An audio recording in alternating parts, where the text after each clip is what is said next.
हाँ, तो समझिए कि वो अपना डेथ वारंट साइन कर रहे हैं। ये स्टैंड उनको लेना चाहिए था। नहीं, ये चूक गए। उनको चाहिए था कि वो अपना स्टैंड लेते। आप तो हिंदू धर्म को समाप्त करने का रास्ता बना रहे हैं।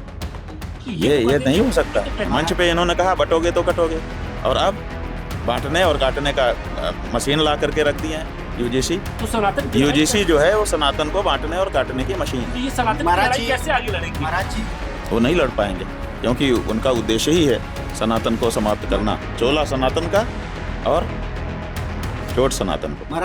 शंकराचार्य अविमुक्तेश्वरानंद सरस्वती भले ही माघ मेला छोड़कर प्रयागराज से काशी प्रस्थान कर चुके हैं, लेकिन उनके मन की पीड़ा आज भी शांत नहीं हुई है।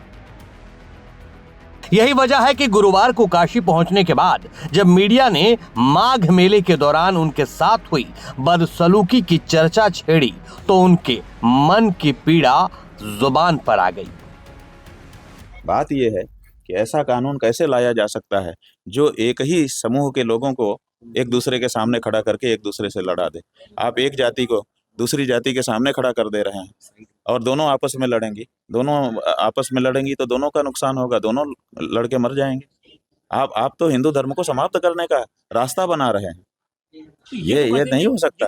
महाराज जी, एक तरफ आपके ये तो कहते थे कि कहते थे, वही तो हम कह रहे हैं कि मंच पे तो बहुत अलग कहते हैं, व्यवहार में क्या करते हैं। मंच पे इन्होंने कहा बटोगे तो कटोगे, और अब बांटने और काटने का मशीन ला करके रख दिए हैं।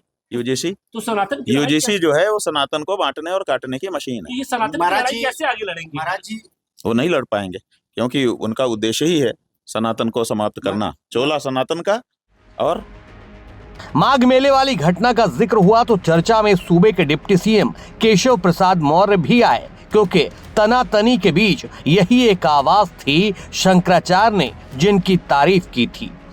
तब केशव प्रसाद मौर्य ने पूरे सम्मान के साथ शंकराचार्य से मान जाने का आग्रह किया था, लेकिन ये जोड़ते हुए कि जब बात करने को कहा जाएगा तब करूंगा।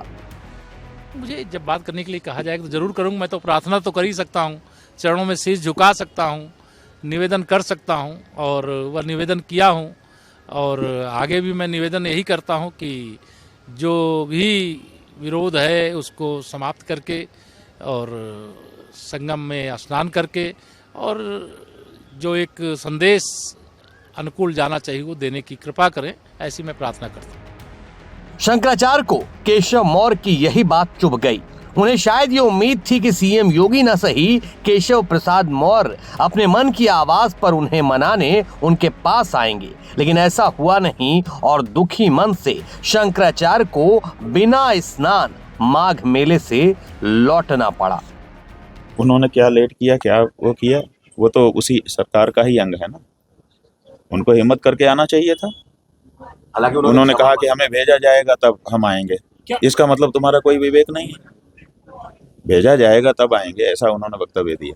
तो कौन भेजता है उनको? भेजे जाने पर तो कोई भी व्यक्ति कुछ भी करता है। जो विवेकशील व्यक्ति होता है वो स्वयं निर्णय लेता है कि नहीं, ये ऐसा समय है, हम इसको अस्वीकार करते हैं, तो क्या हम जाएंगे। इस तरीके से यूजीसी ये स्टैंड उनको लेना चाहिए था। नहीं, ये चूक गए। उनको चाहिए था कि वो अपना स्टैंड लेते कि भाई अब यहाँ पर हम नहीं सुनेंगे, या ये बहुत बड़ा बुरा हो रहा है, मुख्यमंत्री इसको कैसे स्वीकार कर लो।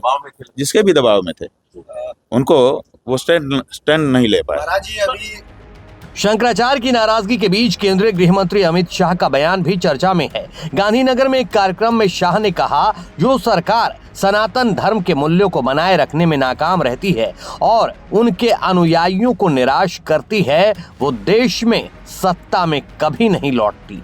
अब शंकराचार्य कह रहे हैं, ये बोलकर उन्होंने खुद अपना डेथ वारंट साइन कर लिया है।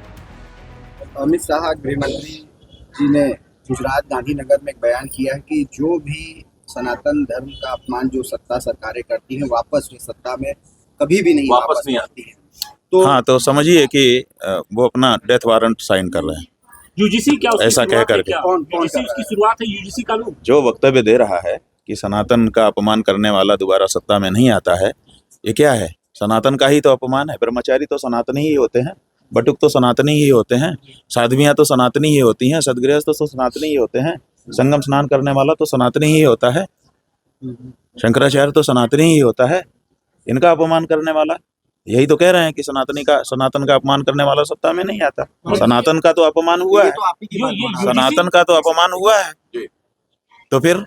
ये आप ही उनकी की बात दोहरा रहे हैं। हाँ, हमारी बात दोहरा रहे हैं उसको। यही तो उनकी कला है कि वो अच्छी अच्छी बातें बोलते हैं मंच पे जब रहते हैं, लेकिन मौके पर उनसे कुछ अच्छा नहीं हो पा रहा।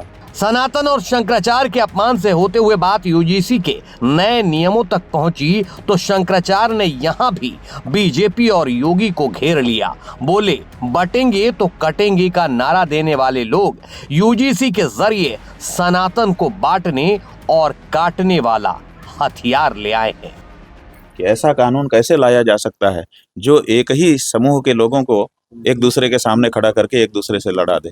आप एक जाति को दूसरी जाति के सामने खड़ा कर दे रहे हैं और दोनों आपस में लड़ेंगी, तो दोनों का नुकसान होगा, दोनों लड़के मर जाएंगे।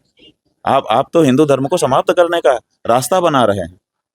ये नहीं हो सकता है। महाराज जी, एक तरफ आपके ये तो कहते थे कि कहते थे, वही तो हम कह रहे हैं कि मंच पे तो बहुत अलग कहते हैं, व्यवहार में क्या करते हैं। मंच पे इन्होंने कहा बटोगे तो कटोगे, और अब बांटने और काटने का मशीन ला करके रख दिए हैं यूजीसी। तो सनातन की लड़ाई यूजीसी जो है वो सनातन को बांटने और काटने की मशीन कैसे- है। ये सनातन की महाराज लड़ाई जी- कैसे आगे लड़ेंगे? महाराज जी, वो नहीं लड़ पाएंगे क्योंकि उनका उद्देश्य ही है सनातन को समाप्त करना, चोला सनातन का और चोट सनातन को। महाराज